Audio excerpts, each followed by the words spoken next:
Welcome to this week's installment of the Madison Wine Exchange's Wine Videos. And this week I'm very fortunate to have Peter Wilcox with us from MandraRossa out of Sicily. And this is all part of our week of Italian wines. So Peter's going to walk us through a little bit of what he's got available with him today. And Peter, why don't you tell us a little bit about MandraRossa? Thank you. Well, MandraRossa is the premium production from Cantina Settasoli, which is Europe's largest vineyard space. It covers around 16 to 17,000 of acres of vineyard down in Agrigento in southwest Sicily. It's a lot of space. It's a lot of space. It's a lot of space. It's actually roughly the same size as the entire Chablis AC, to give you an idea of the breadth of vineyard space we have. This is a man that knows me. He knows I love Burgundy. But MandraRossa, which are the wines we have here, represent the top of that pyramid. So they're the top 5 to 10% of the entire production. It's essentially a specialist winemaking project within that vast territory. Everything's hand harvested, so once we've worked out where those best grapes in the territory are coming from, we send in the hand pickers for maximum selection. Everything's estate sourced and estate bottled, and the 3 wines we have on show here today are also 100% varietal.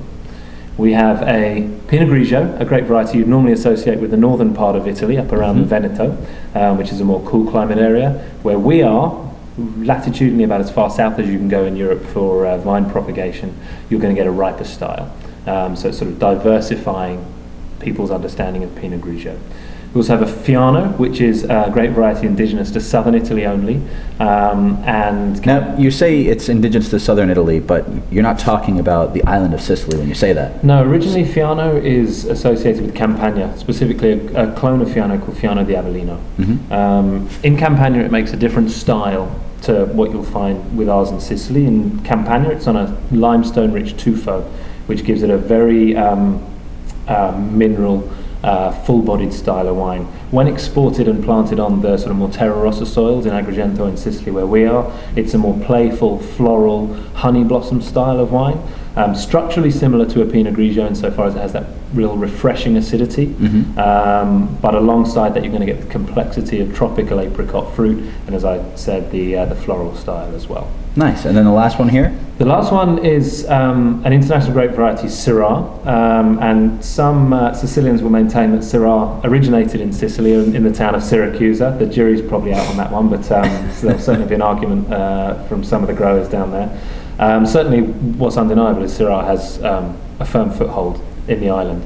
One of the great things about Sicily, especially with international grape varieties, is stylistically the wines tend to have one foot in the old world and one foot in the new world. So if you like fruit-driven styles of wine, but with some of that kind of old world elegance, then something like this could work very well for you. Now, Syrah, I mean, a lot of us know Syrah coming out of the southern Rhone Valley, areas like Australia. Yep. But here you're talking an area that's very warm, more so than these other 2 regions really normally see.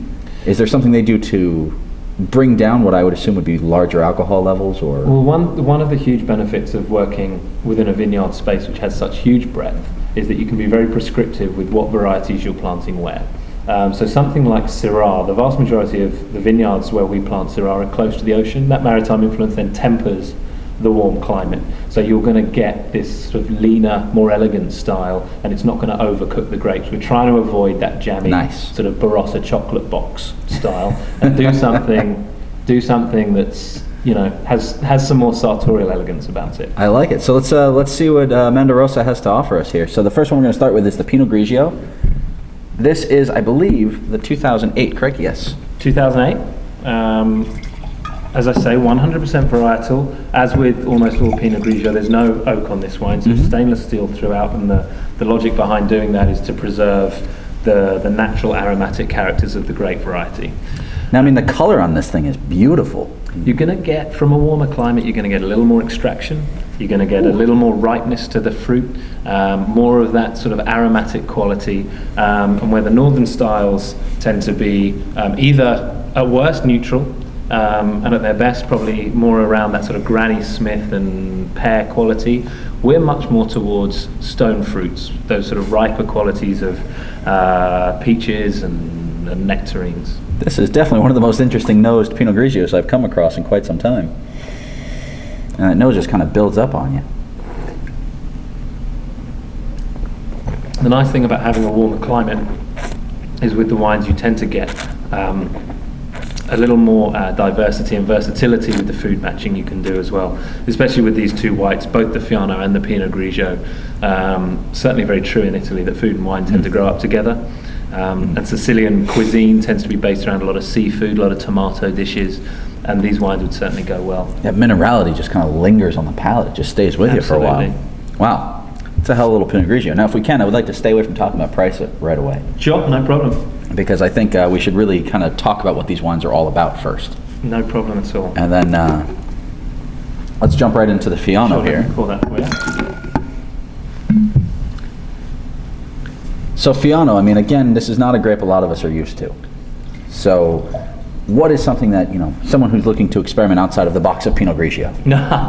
Well, I think certainly the American palate, and I'm lucky enough to work with these wines all over the world, but certainly with the American palate, people like these fresh, crisp, refreshing styles of fruit-driven white wine. Pinot Grigio as a category is fantastic, but can be quite limiting. So having wines that appeal to the Pinot Grigio drinker, but take them slightly outside of their comfort zone and add a different style of complexity can be very interesting. And Fiano certainly fits that bill. You're going to get more of the floral character. A lot of people pick out honey blossom type notes to the wine, candied fruit, touches It's got a very apricot. almost subtle Riesling-esque type of nose.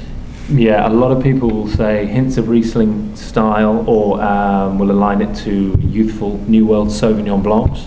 But you're going to get structurally, you're going to have that same sort of high acid profile as well. So very crisp, very cleansing. Nose is extremely complex. I mean, this is not a grape that should be missed at all just for the nose itself. I mean, and one thing worth mentioning is it is so untypical for Campanian Fiano. The Sicilian style is very, very different. So if you're a Fiano fan and you want to stretch your horizons a little bit and learn the effect of terroir on this grape variety, this is a good choice for you.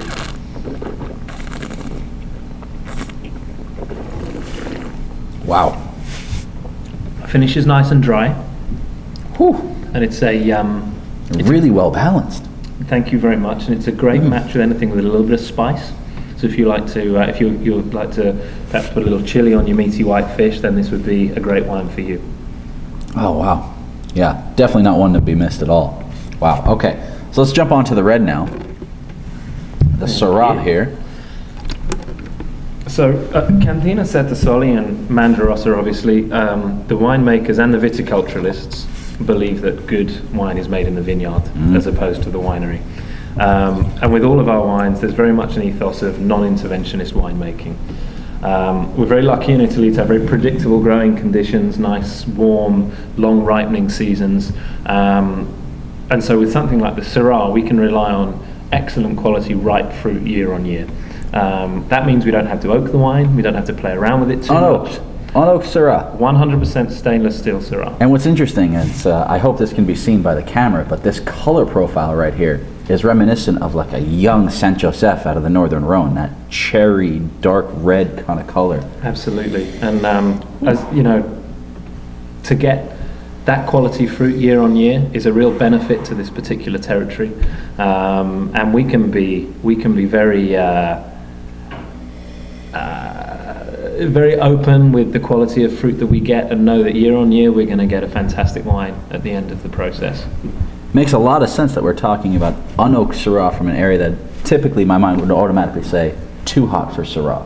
But since you're selectively picking and you're unoaking it and allowing it to build to the big levels that Syrah can do, that intense, rich, darky gaminess, which, I mean, off the nose, this is impressive that this is completely unoaked.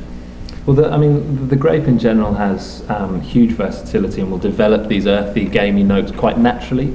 And it doesn't, to my opinion, it doesn't need to be complicated by oak that may overwhelm those sort of more subtle natural flavours.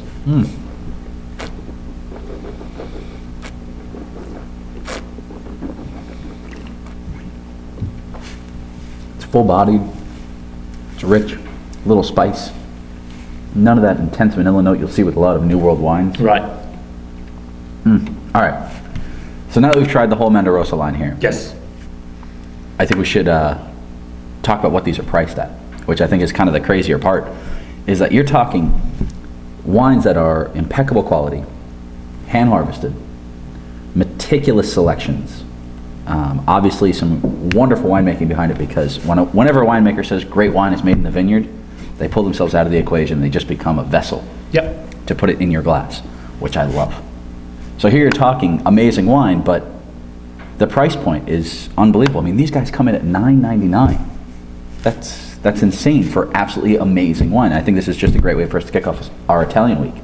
It's perfect, you know, and also with regards that concept of value, MandraRossa, which is the famous Italian food and wine Bible, if you like,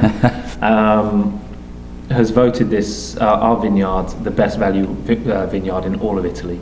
So it's not just us saying they're great value. Plus, you have the local press. You've got Wine Spectator, Wine Enthusiast, Connoisseur's Guide. Everybody saying best value winery coming out of Italy. Absolutely. So you know, there's a lot of backup for what you and I are saying, and I think if you want to experiment with Sicilian styles of wine, this is a great way to start off your Italian wine week. Yeah, no, Peter, thank you very much. It's my really pleasure. appreciate Thank it. you. Guys, make sure you swing on by, check these wines out, because these are something that should not be missed at all.